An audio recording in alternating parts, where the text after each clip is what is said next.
Assalamu alaikum students, grade 6. Today we are going to start new chapter 6 operating system on your books page number 113.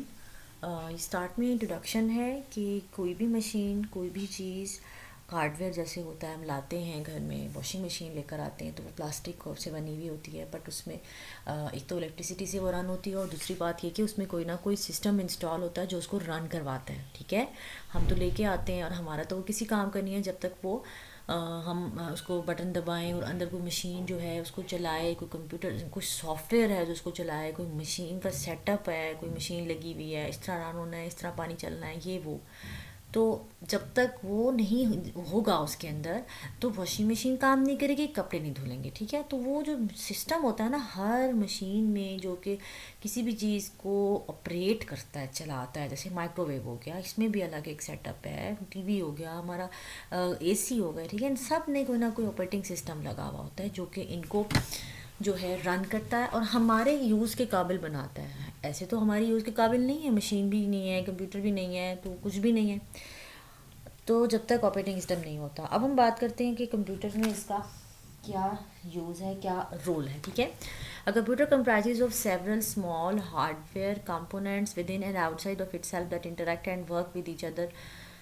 ठीक है, computer जो है बहुत से hardware से मिलकर बना है, माउस, कीबोर्ड, और अंदर इसके मॉनिटर में अंदर जब हम सिस्टम यूनिट में खोलें तो मदरबोर्ड पे भी कितने सारे रैम्स, वायर्स, केबल सब लगी हुई होती हैं। They all are hardware. ठीक है, ये हम सब पार्ट को टच कर सकते हैं। अब कंप्यूटर तो हार्डवेयर से बना, ठीक है, ये बात तो हो गई। इसमें इंटरैक्ट का कीवर्ड है, वो भी देख लें। To communicate in any form with in another, आपस में दो चीज़ों को कम्युनिकेट कराने के लिए वो जो होता है उसका मतलब होता है इंटरैक्ट करना। दो चीज़ें आपस में कम्युनिकेट कर रही हैं तो इसका मतलब है इंटरैक्ट करना। ठीक है, तो वापस आते हैं इसकी तरफ। Computer comprises of several small hardware components within and outside of itself that interact and work with each other to perform the various input processing and output operations। ठीक है, क्योंकि हम इनपुट आउटपुट हो रहा होता है हमारे कंप्यूटर में, हम कीबोर्ड से डेटा दे रहे होते हैं, हमें सामने नज़र आ रहा होता है, हम प्रिंटिंग कर रहे होते हैं, तो ये सब अंदर मशीन चल रही होती है। The physical components of the computer system are known as hardware, हमें पता है ये। और जो जितने भी प्रोग्राम उनको रन कर रहे होते हैं वो सब क्या होते हैं, सॉफ्टवेयर्स। ठीक है, तो ये सब सारी वो बात हो गई। An operating system facilitates and manages the interaction between these resources. कौन से रिसोर्सेज, हार्डवेयर और सॉफ्टवेयर दोनों।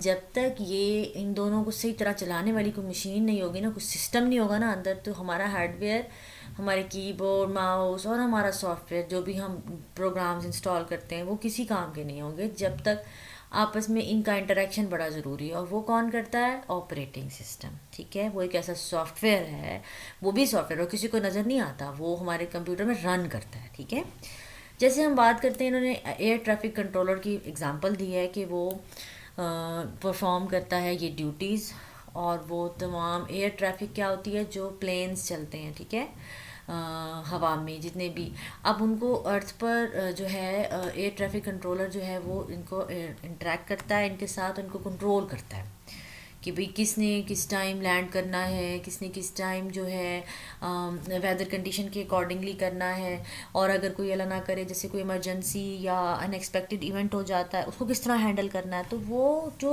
उन सबको हम इधर बैठ के डील करते हैं, तो वो जो डील करता है वो एयर ट्रैफिक कंट्रोलर होता है, वो काम करता है। ठीक है, जैसे फिगर में बना हुआ है ये देखें, ये डील कर रहा है थ्रू सम मशीन्स जो कि एयरप्लेन चल रहे हैं हवा में। ठीक है, तो इसको बोलते हैं एक ऐसा सिस्टम जो कि हमारे तमाम सिस्टम को रन करने के काबिल बनाता है ना, तो उसको बोलते हैं ऑपरेटिंग सिस्टम। ठीक है, ये बात तो हो गई।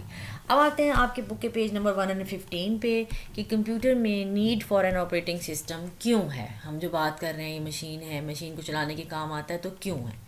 अभी कभी आपने ऐसा सोचा है कि आप कंप्यूटर लेकर आएँ और वो ख़ुद से आप उसको बटन प्रेस करते हैं, चल नहीं चलेगा। एक तो पहली बात ये है, बटन प्रेस कर लें, चले चल भी गया तो जस्ट ब्लैक स्क्रीन आएगी, कुछ भी नहीं आएगा जब तक उसमें कोई ना कोई सिस्टम इंस्टॉल नहीं करेंगे। वो क्या होता है, विंडोज़। सब ने नाम सुना होता है कि कंप्यूटर विंडोज़ के बगैर नहीं ऑन होता। तो खाली हार्डवेयर किसी भी काम का नहीं है जब तक आपके कंप्यूटर पे कोई विंडो नहीं होगी। अगर आप चाहते हैं कि गेम खेलनी है और आप खाली कंप्यूटर के आगे बैठे हैं, ये भी नहीं हो सकता। तो उसके लिए भी हमें एक सॉफ्टवेयर चाहिए जिसका नाम है ऑपरेटिंग सिस्टम। जब तक वो आपके कंप्यूटर पे इंस्टॉल नहीं होगा, आप जो हो कोई भी काम नहीं कर सकते। आप पेंट नहीं कर सकते, आप नोट पैड ओपन नहीं कर सकते, यू कैन परफॉर्म नथिंग। ठीक है, तो ये यही बात कर रहे हैं कि हमारे जो एप्लीकेशन सॉफ्टवेयर होते हैं वो कौन से सॉफ्टवेयर होते हैं। ऐसे software which is developed to help the user to perform specific task, हमारे लिए डिज़ाइन की जाती हैं। जैसे हमने अभी MS वर्ड एक्सेल पढ़े हैं ना, तो उसमें हम अपने स्पेसिफिक टास्क परफॉर्म करते थे, शीट्स बनाते थे, उन पर डाटा परफॉर्म करते थे, फिर हम वर्ड में भी काम करते थे। तो वो तमाम के तमाम एप्लीकेशन सॉफ्टवेयर हैं। इस तरह गेम्स, मूवीज़, म्यूज़िक की जितनी भी चीज़ें हैं आपकी, ये सारे हैं एप्लीकेशन सॉफ्टवेयर। तो जब तक कंप्यूटर में ऑपरेटिंग सिस्टम इंस्टॉल नहीं होगा, ये भी रन नहीं होंगे। ठीक है, ये वाली इस सारे में यही बात बताई हुई है कि OS यानी कि ऑपरेटिंग सिस्टम का होना कितना ज़रूरी है किसी भी हार्डवेयर को रन करने के लिए। हार्डवेयर कौन? ये मॉनिटर, कीबोर्ड, माउस, ये भी तो ऐसे नहीं चलते ना जब तक हमें इनका सेटअप और ये सब नहीं इंस्टॉल करना पड़ता। ठीक है, तो अब देखते हैं ये है क्या। The OS is a computer software that allows a user to run application software on a computer. अब ऑपरेटिंग सिस्टम एक ऐसा कंप्यूटर सॉफ्टवेयर है जो कि हमारे एप्लीकेशन सिस्टम सॉफ्टवेयर को रन करता है। एप्लीकेशन सॉफ्टवेयर कौन से? जितने भी सॉफ्टवेयर हम यूज़ करते हैं अपने कंप्यूटर्स पे, paint, MS word, MS office, games. ठीक है, and as well as manage the devices of the machine, और ये हमारी मशीन्स की डिवाइसेस जितनी लगी हुई है ना, प्रिंटर, कीबोर्ड, इनको भी मैनेज करता है साथ साथ। ठीक है, तो अब हम इस चैप्टर में इसी को देखेंगे। ठीक है, ये क्या करता है, हमारी कैसे हेल्प करता है। ठीक है, तो अभी तक इतना मैं आज इतना ही पढ़ाऊँगी। ठीक है, और इसको आपने रीड आउट करना है, इसको देखना है। मेन वाइल आपका ये क्वेश्चन नंबर 1 जो है कि भाई what do you understand by OS, what do you understand by operating system, तो वो भी आप लोगों ने अपने क्लास वर्क में इसको आज कर लेना है। ठीक है, क्वेश्चन नंबर है ये, क्वेश्चन नंबर 1 है explain the term operating system. तो ये जो मैंने मार्क किया है that is question number 1 on page number 115. The OS is a computer software that allows a user to run application software on a computer as well as manage the devices of the machine. Okay, just इतना ही काफ़ी है यार। ठीक है, इसको आपने read out करना है और ये क्लास वर्क में क्वेश्चन भी आपने अटैम्प्ट करना है। That's all for today grade 6 की रीडिंग करें, जब तक रीडिंग नहीं करेंगे आपको समझ नहीं आएगा। ठीक है, दैट्स ऑल फॉर टुडे, अल्लाह हाफिज़।